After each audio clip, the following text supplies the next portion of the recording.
Well, we are here. The Myrtles. Middle of the night. I know it looks a lot lighter than it actually is. Yeah, it's dusk time, but this is supposedly one of the most haunted places in America. I've stayed here a few times. I've had a few experiences. I'll talk about that later. But, Spooks.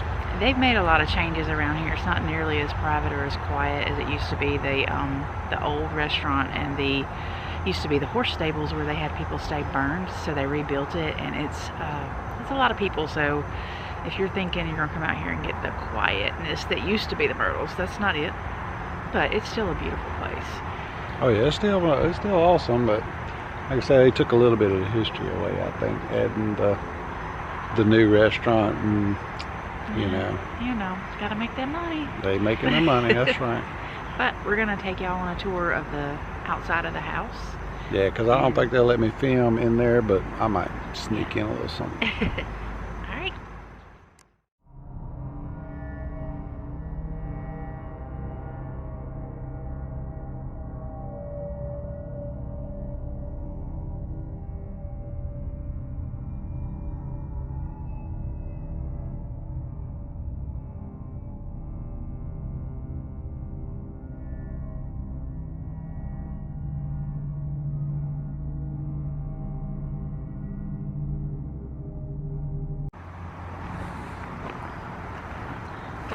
So this is the parking area. Yeah, you come off the road. The main road, and then come all around. Of course, park. This is where I was talking about. All the new section. Oh, this is new. This is a restaurant. I'm assuming. I think it's a restaurant, and they have like a room you can rent out for events. Yeah, event room. That's what it is. Big, nice restaurant though. It's got like a, one of them gourmet chefs. None of that was here when I was. Nah. There was a restaurant that was very small and very quaint. First time I tried escargot was here. Yeah, where would the gift shop be? It's back this way. So here's the side of the house. Okay. This is what you see when you come up. Yeah, this is the side of the house. And we're going to go right through here. We're going to walk around to the back.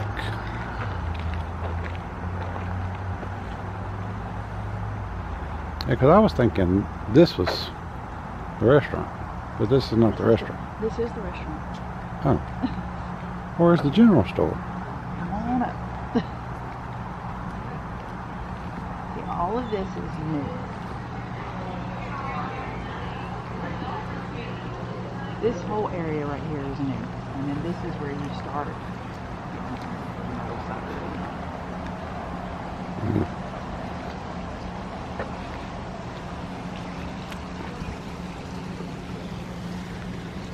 There's the general store. Yeah, that's where we ate the breakfast. Breakfast. Yeah. Where you go in, you have breakfast over there. That's right. That also burned. They redid that as well. When I first started staying here, it was different. I mean, it's the same area, but it looks different now than it did before. Yes, here's the back of it. It's awesome back here too. It's a big, beautiful house. For sure, everybody sits on the rocking chairs. You can stay in this room right here, which we have. Also, you can stay, there's a door right over here. When you go in, it goes straight up, and you can stay upstairs in the house. This is the only room that's on the bottom of the house that you can stay in. And it's the biggest room. Yeah, we actually stayed in that one. Mm-hmm. I've also stayed upstairs, and when the old stables were here, I stayed back there. Yeah. And the old rooms were here, they used to be the horse stables. But so all of this has been added. They added all those cottages back there. There used to be nothing back there. Yeah, because all this over here. But it's like fine dining, over here in this little restaurant. So kind of turned into a little destination on the weekends. This right over here. So like I said in the beginning, I've actually stayed here before. The room that's on the bottom of the house, the only room that you can stay in at the bottom, my niece stayed in that room, and we had put a blanket over the bottom of the bed. We went to the store, came back, there's handprints on the blanket. Nobody had been in the room. Savannah, my daughter, and one of her friends, we stayed upstairs in one of the rooms there. The stairway, I mean, it's old, it's creaky, old wood. You can hear anybody walking up there, even when you get on the little foyer area. But we were laying in bed. The girls were asleep. I was awake. I hear this bang, bang, bang on my door, and nothing's there. I just lay there. The girls woke up. Nobody ever walked away. We definitely would have heard them. There was no shadows under the door for the feet, so that was definitely kind of creepy. And as you can see, there is one way up and one way down. There is nowhere that anybody could have went. There was only one other guest up there, and it definitely wasn't them. So just a couple of creepy experiences. So here's the time. You can see, and you can like breeze way through here. Mm-hmm. There's Chloe right there. It says she had her little turban on. There's also pictures of what appears to be the children sitting on top of the house. Here. Yep, there. That's it. It was the same picture. That's right. They were sitting there and they were analyzing this part of the picture.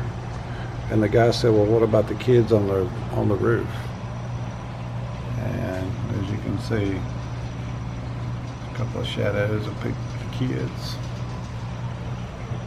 You know, David Bradford had 2 children that she accidentally killed. Yeah, and that's what they were thinking, the 2 kids.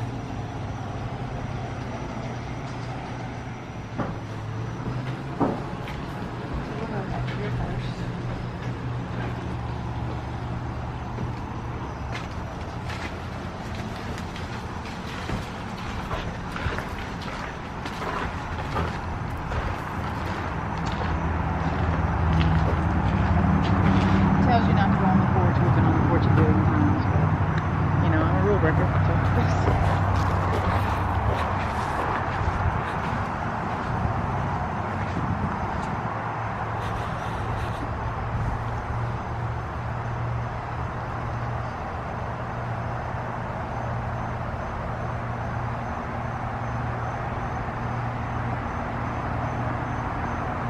This house was here. Esther used to be like the person that like gave the tours and all that kind of in the place before they added all this other stuff in. And this is where she lived. So you can rent this out now, so it sleeps a lot of people. All these cottages that are back here that you see, they are very cool. I mean, they're a little rustic looking, so they look like they belong, but none of that was here.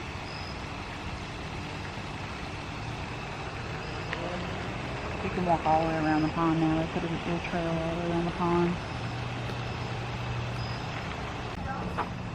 So this area right here, where it's just like the blank field, there was some guests staying here, and they were taking pictures of their daughter, kids, whatever the situation was.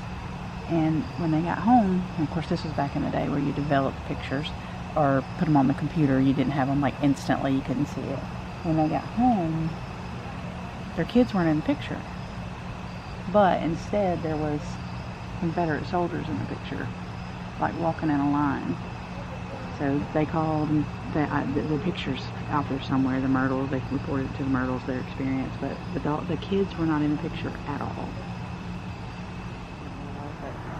Anyway, this is the place where when TAPS came out and they had spent the night or were trying to analyze the house, they were in this building back here and they were trying to edit and talk about tape and so forth.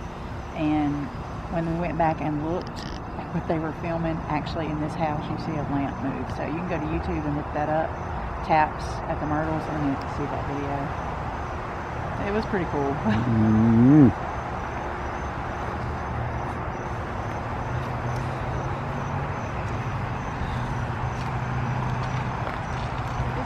Well, the pathway wasn't here when I first started coming up here. Here's the front of the house. Can you see? No. I can't see anything. Yeah, you can go and see the front of the house in it with the lights on. Yeah, it was shining up.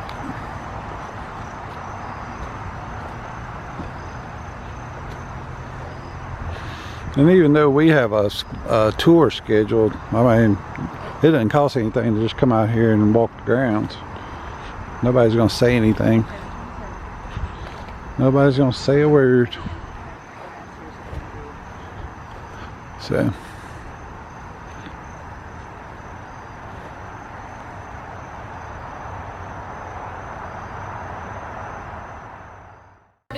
Took the pictures, had them developed, and sent them off to insurance. But they were sent back a few weeks later in an envelope that said they'd been denied. And when she called to ask why they'd been denied, she was told, well, Mrs. Moss, we told you no one could be in your pictures. She said, no one's in those pictures. I was by myself when I took them. But when she went back and looked, sure enough, there's a figure standing between the two buildings. She's transparent. You can see the clapboards of the main house through her. But not only that, it appears she's wearing a turban. And legend says that Chloe took to wearing a green turban after the eavesdropping incident to hide the fact that her left earlobe was gone. And Chloe began to fear for her place in the home. So she figured that the more she knew about the family's business, the safer her place in the household would be. And so she started eavesdropping on family conversations. But she was terrible at it and got caught all the time. The judge warned her it wasn't acceptable behavior, but she persisted. Until one day she took things a bit too far.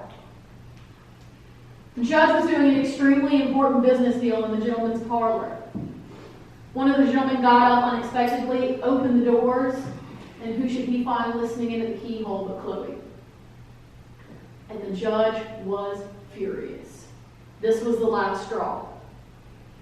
He had her taken outside where he ordered her left earlobe cut off in punishment. Because back then it was believed the appendage that had helped you to sin either had to be removed or maimed. And Chloe had been caught with her left ear up against the door. But that wasn't enough punishment for the judge. He banished her from the house and sent her to one of the worst jobs on the plantation. And that was the kitchen. The kitchen was a small building with a fire burning almost 24 hours a day. And in the summer heat of Louisiana, that's not a place you want to be. Chloe was much more accustomed to the cooler work of the main house. And so she began to plot how she could get her old job back. And sure enough, she came up with a plan. She'd been raising the judge's 3 children, so she knew that if they got sick or had a nightmare, they'd call for her before they called for their own mother. So what she decided she would do is she'd make them just a little bit sick. So they'd call out for her and she'd be brought back into the house to tend to them. She'd make them better. After all, she'd know what was wrong with them. And then the family would welcome her back into the house as a hero. But that's not how it went. To carry out her plan, Chloe volunteered to make the 2 eldest Woodruff children's birthday cake that year. They have similar birthdays, and so they shared the cake. And into that cake, she put a bit of a secret ingredient. Thank you. Is anyone here familiar with oleander? It is an extremely poisonous plant that still grows here on the grounds to this day. So if you find it, don't eat it. 1 to 2 of these leaves will kill a full-grown horse in about an hour. And the leaves, when they're boiled down, actually have similar properties to arsenic. Chloe, not knowing as much as she thought she did about the plant, took a whole handful of these leaves, boiled them down and put the extract into the cake. The cake was served to Sarah Matilda and the 2 eldest Woodruff children, and by morning, all 3 of them were dead. Now, the judge was saved as he was away on a business trip at the time. And their youngest daughter, Mary Octavia, was saved as she was too young to eat cake and had been sent to bed already. When morning came, the mother and 2 children were found dead. Chloe knew her life was over when the judge came home. So she ran out to her fellow slaves and she admitted what she'd done, because she believed that being part of the slave community, they would help her to escape.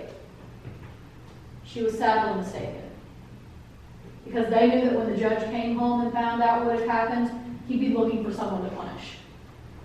If Chloe wasn't around, it would probably be one of them. And so to save themselves a lot of trouble, they took her into custody themselves. They held a trial and found her guilty of all 3 counts of murder. They took her down from the Mississippi riverbank, hung her from a tree, and once she was dead, they weighted her body down with stones and threw her in the river. And they did that because people back then were extremely superstitious. And it was believed that spirits couldn't cross bodies of water. So they threw her into the river, believing it would prevent her spirit from ever returning to the plantation, even in death. But of course today we know that's not true, and they can cross water, otherwise y'all wouldn't be here. But this is also now the original part of the house built by General David Bradford in 1796. Everything from here on out is the original 1796 house. The dining room is actually the children's favorite room in the house to play in. The children who ate the poison cake were named James and Cornelia Woodruff. They were brother and sister. And they were so young when they died, they wouldn't have been allowed in here too much in life because you don't let the little kids around the good china. And so they like to play in here in death because they know there's nothing we can do about it.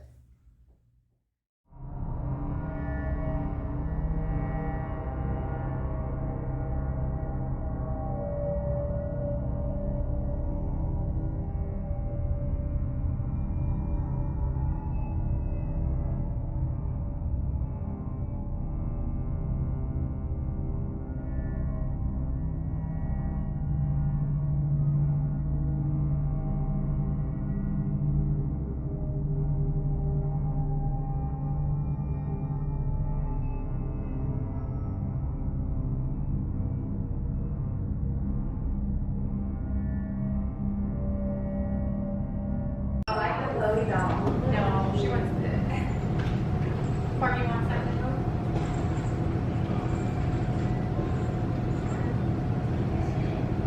Oh, babe 1000 from babe. See you later. Yeah. Think we have like 10 more minutes? Look at this one, babe. Yeah. Alright. Look, I saw the. Come look at this one.